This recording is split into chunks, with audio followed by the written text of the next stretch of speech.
Salut, c'est Léo, ça dit quoi ce matin? Vous qui avez commis cette barbarie, vous n'êtes pas conscient des dommages que vous avez causés à toutes les filles à qui vous avez fait cela. Sachez qu'il s'agit d'un crime très très grave. Muy grave.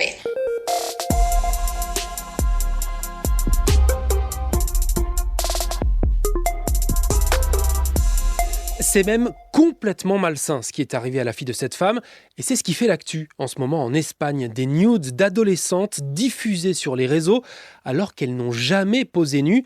Et qui est derrière tout ça? Bah ouais, encore l'intelligence artificielle, une application qui permet de retirer les vêtements des personnes sur des photos. Une vingtaine de filles âgées de 11 à 20 ans sont concernées. Elles ont parfois même été victimes de tentatives d'extorsion. Si elles ne payaient pas, les suspects les menaçaient de publier les photos sur des sites porno comme OnlyFans. Ce que je crains, c'est que les photos de ma fille soient déjà sorties, par exemple du cercle d'adolescents ou des garçons qui sont coupables. Si nous parlons d'un faux profil, n'importe qui peut avoir accès à ces photos. Certains des suspects ont été identifiés par la police. Ce sont des mineurs qui viennent tous de la même ville que les victimes, dans le sud-ouest de l'Espagne. Alors, on n'a pas encore d'affaires similaires en France, mais bon, on n'est pas vraiment mieux lotis au niveau des violences sexuelles faites aux mineurs. La commission d'enquête spécialisée dans ces affaires, la Ciivise, rend son premier bilan ce jeudi après 2 ans d'existence. 27 000 témoignages reçus, parmi eux, seulement une victime sur 10 dit avoir révélé les faits juste après les avoir vécus. Et pour cause, quand elle parle, on ne les croit que très rarement, que ce soit la famille ou les autorités, comme cette jeune fille, Lilou, qui livre un témoignage difficile à France Info. Pour l'instant, son dossier judiciaire se dirige vers un non-lieu. Elle avait 15 ans au moment des faits et accuse son grand-père de viol. Ça s'est passé durant l'été de mes 12 ans, quand on partait en vacances dans le sud de la France ou même à son domicile. Il faisait toujours ça caché, on va dire, des yeux de ma grand-mère.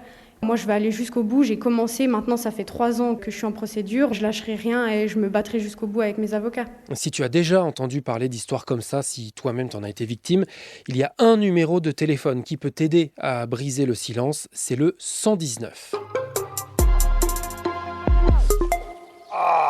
Ça pue. Ouais, on n'en est pas encore débarrassé de ce désherbant utilisé par certains agriculteurs et qui suscite pourtant la controverse depuis des années. Le glyphosate, soupçonné par certains scientifiques d'être cancérogène, la Commission européenne propose de prolonger son autorisation pendant encore 10 ans alors qu'elle devait se terminer dans 3 mois parce que d'autres scientifiques de l'Autorité européenne de sécurité des aliments estiment qu'il n'y a pas de préoccupation critique chez les humains, les animaux ou l'environnement.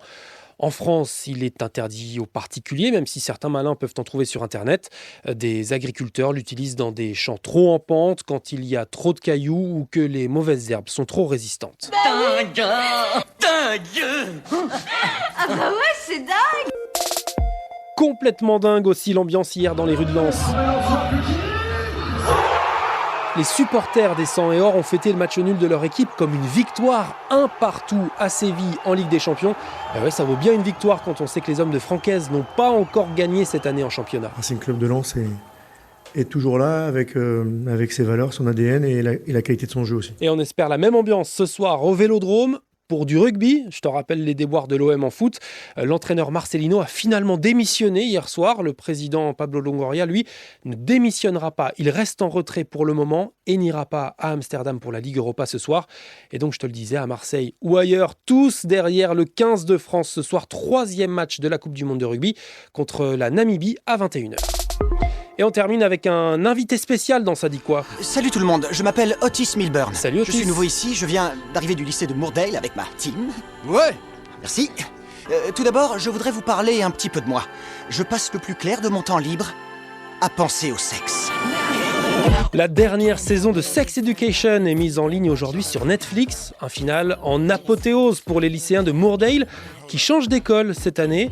Et apparemment, eux qui se croyaient déjà progressistes vont découvrir encore plus ouverts qu'eux. Je ne vis que pour le sexe. Tous les jours. Du matin au soir. 8 épisodes et une réponse qu'on veut avoir parce qu'on sait qu'Otis pense aussi et surtout beaucoup à Maeve. Alors après leur baiser mémorable de la saison dernière, vont-ils enfin finir ensemble ?